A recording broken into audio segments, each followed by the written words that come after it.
After her trip, my wife started acting different. At first, I tried not to think too much about it.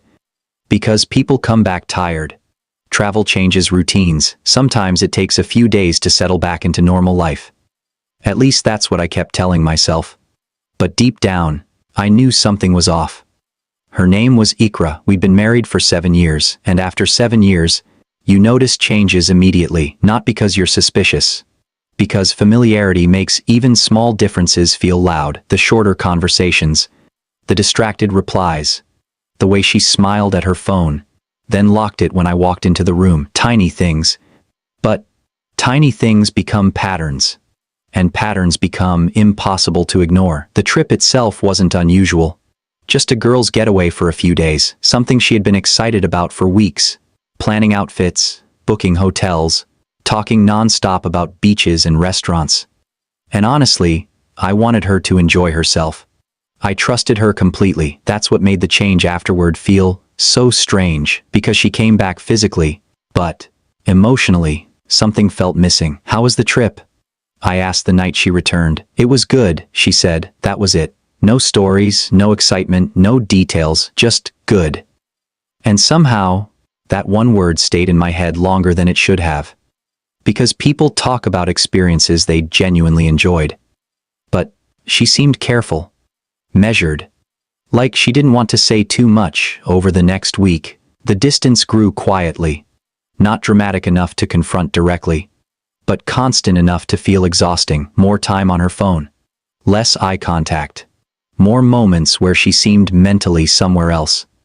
And eventually, I stopped trying to force conversations, not out of anger, out of exhaustion. Because trying to connect with someone emotionally unavailable starts feeling lonely very quickly. Then one night, everything shifted. We were sitting in the kitchen late at night. The house was quiet, and the silence between us felt heavier than usual. Then, suddenly, she looked at me and said, "You've been acting different lately." That almost made me laugh. Not because it was funny, because the irony was unbelievable. I looked at her calmly.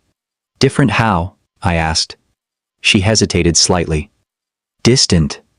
Quiet. Like something's wrong." Interesting, because every word she used to describe me was exactly how she had been acting since the trip. But I stayed calm. Completely calm. And I think that nervoused her even more. "You don't talk to me the same anymore," she added softly. There it was. The shift. The moment someone notices your energy change, after theirs already changed first. I leaned back slightly. Then finally said, "You're right." Her expression tightened immediately. "I am different." Silence. Heavy. Because suddenly, this conversation wasn't going the way she expected. "What changed?" she asked quietly, and that's when I told her the truth. I finally noticed. Everything stopped. Completely. Her face froze instantly. Not dramatically, but enough. Enough to tell me that sentence landed exactly where it needed to. "Noticed what?" she whispered. I held her gaze calmly. "The distance. The secrecy. The way you came back from that trip emotionally somewhere else." Silence. Long. Painfully long. Because now, she understood this wasn't about mood anymore. This was awareness. "You're overthinking," she said softly. "Maybe. But overthinking doesn't create emotional distance. And it definitely doesn't explain why someone suddenly starts behaving carefully around the person they married." "I don't think I am," I replied calmly. "And honestly, I think that's what scares you." That line hit hard. I saw it immediately.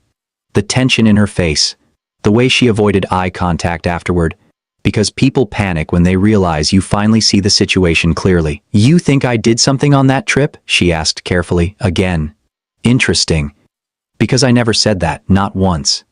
She brought it there herself. I stayed quiet for a moment, then answered honestly. "I think something changed on that trip, and whatever it was, it came home with you." Silence. Again, heavy enough to feel physical. "You're making assumptions," she whispered. I nodded slightly. "Then help me understand why my wife suddenly feels emotionally unavailable." No answer. Only tears forming slowly in her eyes. And honestly, that silence hurt more than any confession could have, because silence leaves room for imagination, for doubt, for truth people are too afraid to say out loud. "I didn't mean for things to become like this," she admitted quietly. That sentence stayed with me. Because once again, she didn't deny anything. She only talked about the outcome. And outcomes don't appear without causes. You know what hurts the most? I asked softly. She looked at me silently. It's not even what may or may not have happened. It's realizing I noticed the distance long before you were honest enough to talk about it. That broke her completely. Tears started falling instantly, quiet tears. The kind people cry when they realize the version of the relationship they depended on is slipping away. I don't want to lose you, she whispered, and maybe she meant it, maybe she truly did. But by then, something inside me had already changed too. Not into anger, into clarity. And clarity is hard to reverse once it arrives. I stood up slowly, grabbed my keys from the kitchen counter, and headed toward the door. Where are you going? She asked through tears. I paused for a moment, then answered quietly. To spend one night somewhere I don't feel crazy for noticing what changed. And with that,